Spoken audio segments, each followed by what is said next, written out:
8 minutes and 37 seconds. Can I just ask if you do like a louder knock so we can hear it?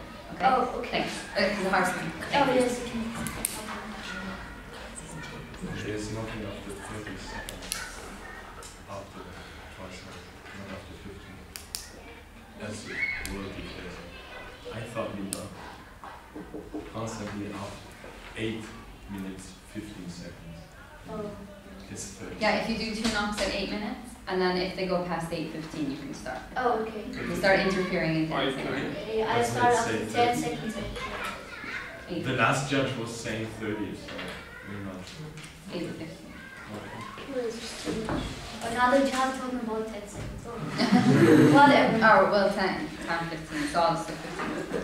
Thanks.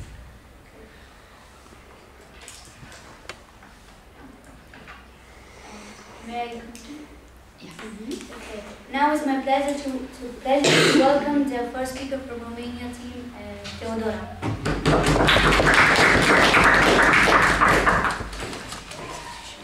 Good evening, ladies and gentlemen. My name is Theo, and today I'll have the pleasure and the honor to be the one that opened the debates from the opposition points of view.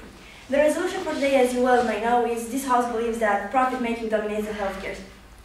What the proposition team told us here today was that the government isn't equal with pharmaceutical companies, and we're discussing today about pharmaceutical companies. But as I will explain later in my speech, these pharmaceutical companies are not separated from the state. They are the tool of the state in order to accomplish its goal in the healthcare system. So, I will, throughout my speech, I will tackle 4 main points. I will rebuttal the 2 arguments that were presented by the proposition team, and I will present 2 parts of my substantive.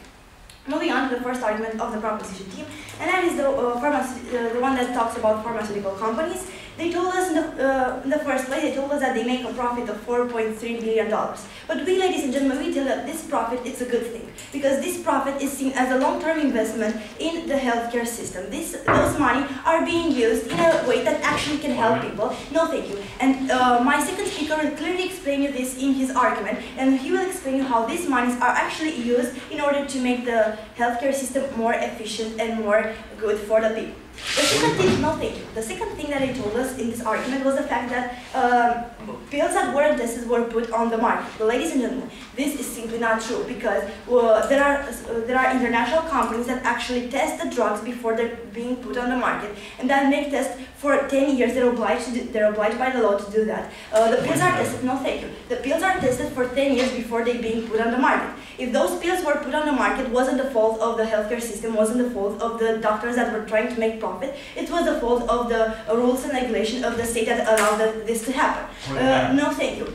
The third point that they brought into discussion was the fact that in 1960 and in 1961, this was ignored and babies suffered. But ladies and gentlemen, they haven't explained in which context this happened. We may as well believe it was a research trial. It was something that was allowed by the state, and it was made for the good of the effectiveness of the system. But not only that, 1960 was a period that had no strict legislation according to that. We're talking about right now. We're talking about present times. And right now, we have severe legislation in order to be sure that these things is not going to happen. No, thank you.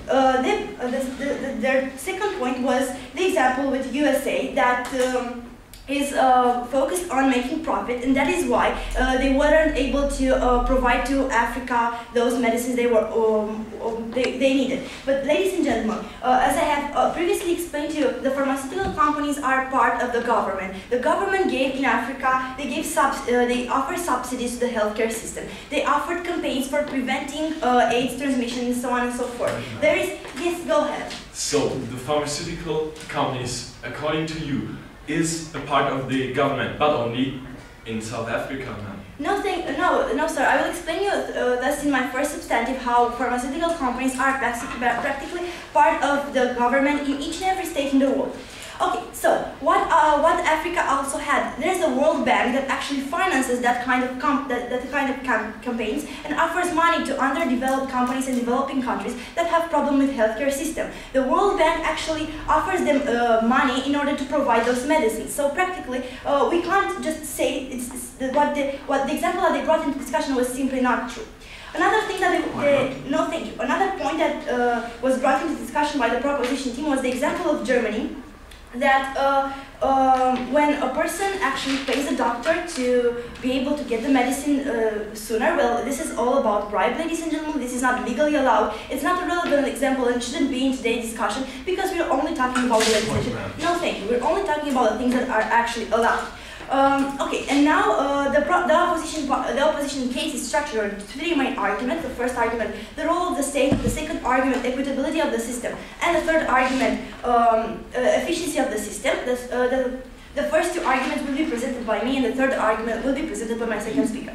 Now, what are we trying to present you today? The House of Opposition will prove you that the healthcare system is not predominantly focused on profit making. It's predominantly focused on providing healthcare solutions to as many citizens as possible, and is constantly trying to improve medicine and in this way helping practically its citizens. What the proposition team, no thank you. What the proposition team will have to do today in order to win this debate will have to prove us that the elements that we already defined are not true, and that is profit, and that the system could work perfectly without those profit-oriented companies. That this system could work perfectly without profit, ladies and gentlemen. And moving on to my first argument, the role of the state, I will explain you how the active role of the state when discussing about the healthcare system is to provide services, it's to provide medical services to its citizens while achieving an equitable balance between the money, the payment, and the treatment for it. The healthcare companies providers are much more than just companies that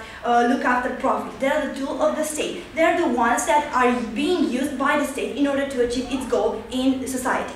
Even if because it's the state's duty and responsibility, there are hospitals owned by the state, there are subsidies for the government, there are all kinds of campaigns, national campaigns, and so on and so forth. This actually proves to you the fact that the healthcare system, the pharmaceutical companies are an integrating part of the government. So basically, even if they wouldn't be profit-oriented, they would still have this active role of the state that needs to be accomplished. Moving on to my second argument, that the equitability of the system.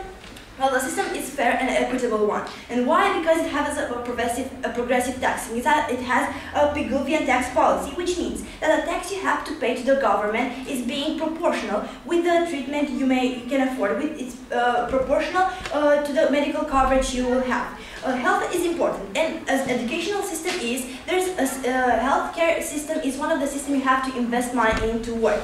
People have to have the responsibility and have to be aware of this fact in order for this healthcare system to work. So basically, the accidents that might happen, the people that actually don't have medical coverage right now at present times are the people that are irresponsible socially speaking, because are the people that don't realize the fact that they need to invest money in order to get medical coverage. The second point to this argument is the fact that there is a competitive market, ladies and gentlemen. It's not just one company that will monopolize the market. People can choose. They have the right, and they have the right to purchase coverage and to choose the coverage that they feel that it suits them the best. And the third point is that there are campaigns that actually inform the population and that actually put accent upon preventive treatment. It's easier and cheaper to treat an illness that's in the first stage of development than after it has become more advanced. We have the AVEN campaign for breast cancer. We have each democracy that requires at least one checkup per year. We have a reduced cost for analysis like mammograms or flu shots or diabetes tests. And taking all this into consideration, ladies and gentlemen, the fact that they haven't proved us today that this profit is a bad thing. They haven't showed us that the people from a country are actually suffering because pharmaceutical companies have profit. And taking into consideration the fact that we have clearly explained through our arguments that profit is an integrated part, but not it's the most dominating part of the healthcare system, I urge you to oppose the resolution.